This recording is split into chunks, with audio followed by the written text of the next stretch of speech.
And here to talk about the impact felt right here in the Palmetto State is James Felder, author of the book Civil Rights in South Carolina. Mr. Felder, thank you so much for coming down today. Thank you for having me. Well, let's start by going back. Okay. Were you in or around South Carolina around that time? I was in Washington at that time. I was stationed in the Army at Fort Myer, Virginia. So I attended the March on Washington dressed in full combat gear, helmet, fixed bayonets, live ammunition, gas grenades.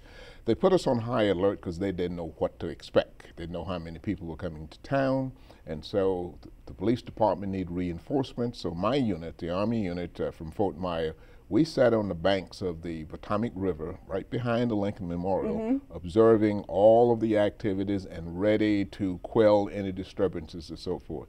We had a slow day. Nothing happened. Love it. So the government was actually a little nervous in anticipation. Very much so. They didn't know what to expect.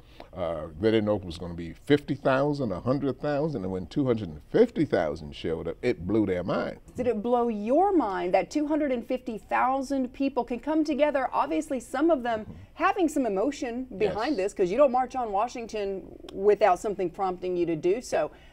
Was that kind of crazy for you to see that many people and know that everybody was on the same wavelength? It was, and it took some getting used to. We sat there looking at each other's troops and we eating our sea rations, you know, but we didn't know what to expect. And when nothing happened, we were never called to do anything. Always sat there and watch across the river, watch the crowd come and go. And it just kind of blew your mind. You expected the worst, and nothing happened. Can I ask you a question? Can I just be real honest about this question? Sure. Here you are in your uniform, a black man. Did you want to be over with those people? Yes, I wanted to be on the other side of the river with the people, with my sign. But I was in the military. Even though I only had a short time left, I still had to do my military obligation. But that's exactly right. And some of the guys, even some of my white friends, said, you shouldn't be here, you should be over there.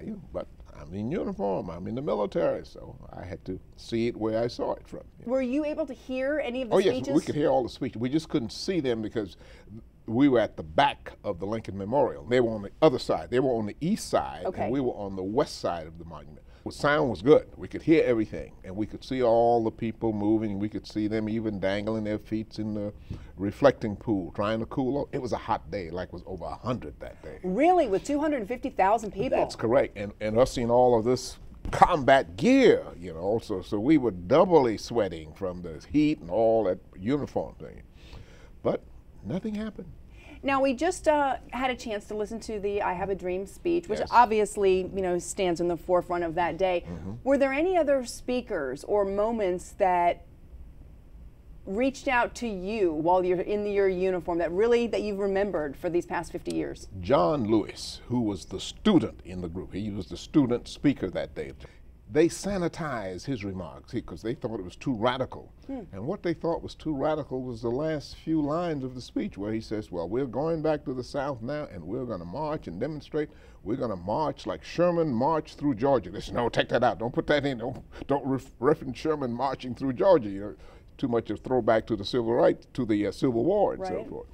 But those words, which I knew about beforehand, but it was his speech that really touched me. Now, Dr. King made a great speech, but he had made that speech before. So I had heard that speech before, but America had never heard that speech before, heard about it. And so he was last. All of the civil rights organization came together for that march, but it was King who carried the day.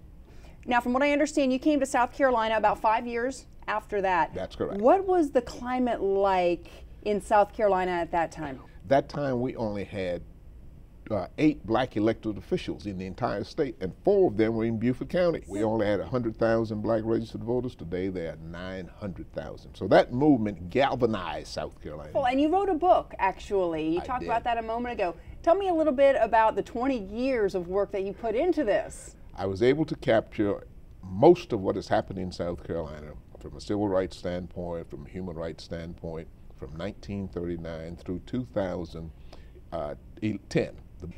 Your next book, let's say it takes you another 20 years. What would you like that book to say about the civil rights movement in South Carolina from 2010 to 2030? I'd like to say we've laid racial attitudes aside, and now blacks can vote for whites, and whites can vote for blacks. That is the next step, and I think that will happen because of my grandchildren, their generation. They don't know those prejudices, and they haven't been taught those prejudices. So I think in 20 years we will have solved all the racial problems in South Carolina because of that generation. I look forward to reading your book from cover to cover. Okay. Thank you for writing and coming to see us today. You're welcome.